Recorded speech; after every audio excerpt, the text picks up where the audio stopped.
Hey, what's up guys? It's Corey here with Dapper Dollars, and today we're going to talk about why Hyliion is doing a great job of selling the dream and why I'm buying it. You ready? Let's get started. So this channel is all about using the online income opportunities like merch by Amazon and Etsy to build our income online and then invest this income in things like the stock market and real estate. If that sounds like something you're interested in, like and subscribe, and let's get started. So J-Mac did a great interview with Thomas Healy on his investing channel, and they talked about everything from fuel agnostic to the ERX or the hypertruck council and the future of hydrogen within Hyliion and how that is going to work. But there is the theme that Hyliion is prepared for basically anything that runs through this whole conversation. Thomas did a great job of addressing the fact that there are concerns within Hyliion, and we'll talk about that later, but he did a great job of also selling the dream of Hyliion and really addressing what the primary concern is within the market and how Hyliion meets that need in the way that Hyliion is positioned to basically take over and addresses the fact that there is enough of a market share for everybody within this market to create a business opportunity for most people. So with all that said, let's go over this conversation. I'll link to that interview down below in case you want to go read it after this. Obviously, there's not going to be that many screen shares just because, it's just my opinion on what they said. So anyway, listen to me first or go listen to them first, but let's get into this. So they started out this conversation talking about the Hypertruck Council that was formed. And how Thomas described this was that the Hypertruck Council was formed by the notion that people were always asking about getting their fleet involved, how they can get into the electrification process with their trucks, and what steps they needed to go about it, and addressing all the concerns that they had. So what Thomas Healy did is he said that he put together a council of the largest people that would be their biggest buyers in the future to meet the needs of those people so that whenever they roll something out, they are not going to give them a shady product. And these companies include companies like Ryder, Schneider, and Penske as the companies that are the largest providers of semi-trucks in the U.S. And right now they have over 100,000 of these trucks. They're within the council, Hypertruck Council. There are 100,000 trucks on the road just from the companies within this council. So that is a great opportunity for Hyliion if they're able to impress this council and do everything that they need to do. So with this council, they had a great opportunity to, like we said, validate their success. Thomas said that most of what they're doing within this council is creating an opportunity for validation of success and to meet the needs of these people in a practical situation. Because the council is really going to be the people who are, like we said, buying these trucks. These people are going to be the ones who get the keys first to this Hypertruck and get to see how it actually works and if it is going to be necessary or even plausible for these companies.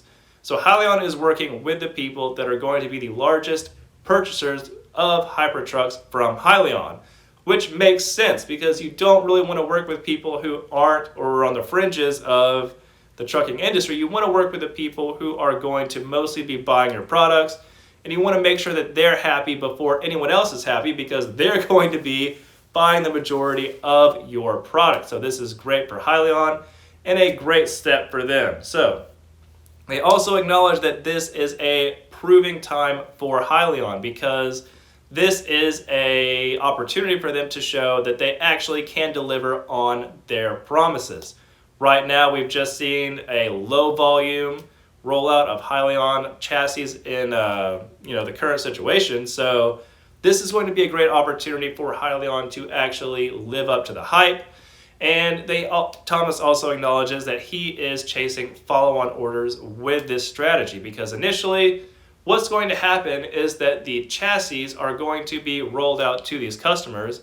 And how he describes this is that the initial chassis for the Hypertruck ERX is going to be not rolled around, but essentially taken to each of these people, and then they're all going to look at it, give their input, feedback, test it, let Thomas know what exactly needs to change, And then once all these changes have been made and maybe the chassis goes around a few more times after that to the different companies, then a finished product will be taken to these customers where they will have the keys to their very own hypertruck ERX, and they will have a finished product to test. And this is going to be the situation that we've waited for, because this is going to be the opportunity where these companies can then place Hyliion orders.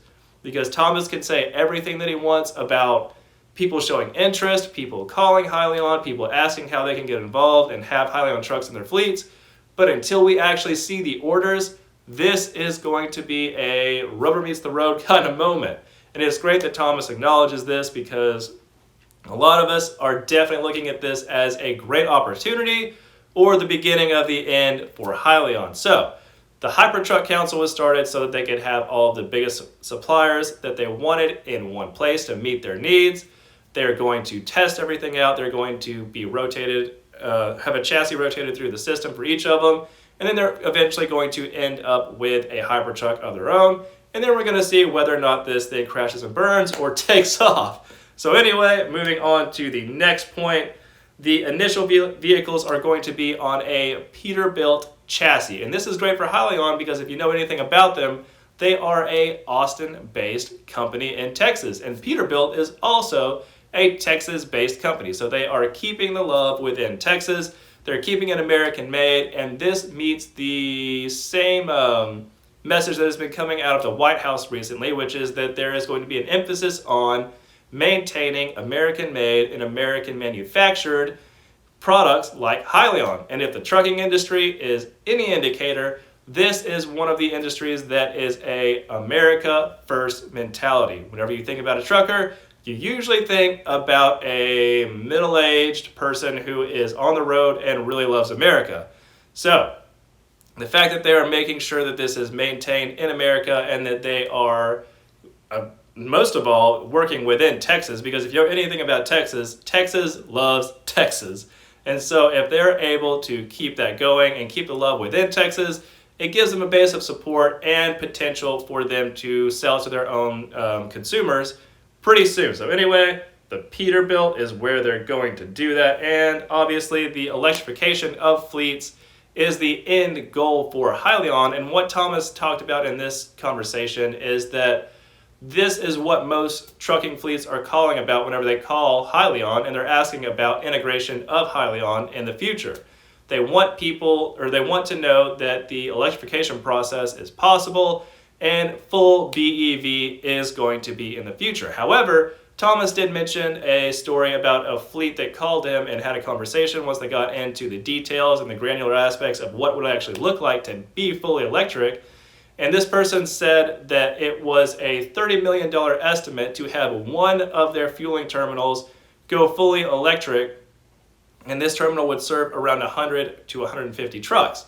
Now, that's a lot. That is a ton, and that's not even thinking about the amount of battery packs that are going to have to be on these trucks, or how long it's going to take to charge these trucks, or things like that. And that's all stuff that they go over in the call, but this is all relevant information, because they said on this call, or on this conversation as well, that the trucking industry is in the business of transporting products and not transporting batteries, meaning that they get paid to move products, and if they have more batteries on their trucks than anything else, they're not going to be able to move as many products, and they're basically just transporting their own battery from place to place and recharging, and they eventually wind up losing money. So this is a great thing for Hyliion, because Hyliion is addressing the fact that they are flexible. And this is the next point they get into, that Hyliion is putting themselves in a bit of a, it's not, well, we'll just go ahead and talk about this. The fuel agnosticism of Hyliion, which means that they are not solely dependent on one fuel source or the other. And Thomas does a great job of painting the picture that Hyliion is in a situation to benefit from almost any relevant idea that could happen, because right now we have hydrogen, we have electricity, and then we have gas. And RNG is the gas that they talk about most of the time. But Hyliion is in a gas or fuel agnostic situation, meaning that they are not reliant on one of these things working out. They have a product that is able to fit any of these situations, and so they can, whenever the customer orders something from Hyliion, they are able to fit it to the need and adjust the drivetrain or chassis as needed. So if there is a hydrogen chassis that is sold to a customer and the customer wants to go electric or they want to go to RNG, that can be accomplished as well. And from the initial order as well, they can be told that they want a hydrogen, gas, or electric chassis. So fuel agnostic means that they can do basically anything as far as what variant of fuel that they want. And this is great because, as Thomas talked about in this call, it means that they are essentially selling people shovels instead of looking for gold mines. Now, in this situation, the gold mine would be the what is it called? Infrastructure. So the infrastructure would be the gold mine that people would be looking for. The gold mine being hydrogen or a electric gold mine or a RNG gold mine. Hyliion is in the business of selling shovels that would work at any of those situations. So Hyliion is positioned in a great spot to be the beneficiary no matter what happens. They have RNG flexibility now. They obviously have the BEV flexibility. And in the future, they will have flexibility to be working with hydrogen as well. So Hyliion is in an amazing spot, which is great. But again, we all need to see this work out. We need to see the follow-on orders from these companies that are in this Hypertruck Council. We need to see the dedication from Hyliion in the future. And then the next thing that they talked about in this call is the lack of PR that Hyliion has had in the past. And unfortunately, this question was kind of sidestepped. Hyliion, or Thomas Healy, he acknowledged the fact that Hyliion hasn't been great at PR. He acknowledged the fact that they have been hiring people recently. They've got a new sales team. He had a new person apparently there with him on the call. They have a place built to do interviews. But he then transferred to saying what people aren't talking about is the fact that we're hiring software engineers. We're hiring engineers with experience in the trucking industry. And the main thing is that we're innovating this technology and doing great things as far as hiring engineers to help improve the company. And that's great. But again, like he said, no one knew about it because there wasn't a PR team in place to actually get this information out to the people who are investing in the company to drive the stock price up, to give Thomas the investment he might need in the future. So it was unfortunate that he did address the fact that he didn't have much of a PR team, and then ironically talked about the fact that he has this software team now that no one knew about because they didn't have a PR team. So anyway, hopefully this gets fixed, and hopefully there is a transition to more of a communication-centered focus for the investors in this company. And now, the main thing that we're talking about is emphasizing the low cost to consumer. That's how they wrapped all of this conversation up. Thomas Healy himself said that right now they are in a great position as far as outpacing other people. Number one, because they have a low cost to actually make these transitions. And two, there is a low risk to the consumer, which means that, like he said, that the Hyliion chassis and drivetrain can go on a Peterbilt, it can go on a Kenworth, or any other truck that they have out there. It is fully flexible. So that is a low risk to the consumer as well, because they're not taking a chance with a whole new truck. They're only taking a chance with the chassis or the powertrain that is being replaced on that truck. So that means that the truck drivers who love the trucks that they drive don't have to really give up everything about that truck. It is just what powers that truck to move. So this is low risk to the consumer and low cost to the consumer. That is a great selling point for Hyliion, and that is what they need to stick with in the future, because whenever they got through with this conversation, I was sold. I was thinking about how many shares I could buy. It's at $8 right now. My portfolio is down almost $5,000, and I'm thinking to myself, well, this is a great time to buy. It seems like everything is bleeding, and so it's time to go out there and pick up some deals. But anyway, this is the conversation they had. I invite you to go listen to it yourself to make your own decision. because I am not a financial advisor. Everything I've said before this is just my opinion for entertainment purposes only, and everything I'm going to say after this is still just my opinion. So anyway, I hope you guys are having a great day. I look forward to talking about Palantir on a Wednesday. So anyway, because they had a interesting announcement that came out. But anyway, I hope you guys are having a great day. I hope you have a great week. And remember, someone is going to do something amazing every day, guys. Why not you? See ya.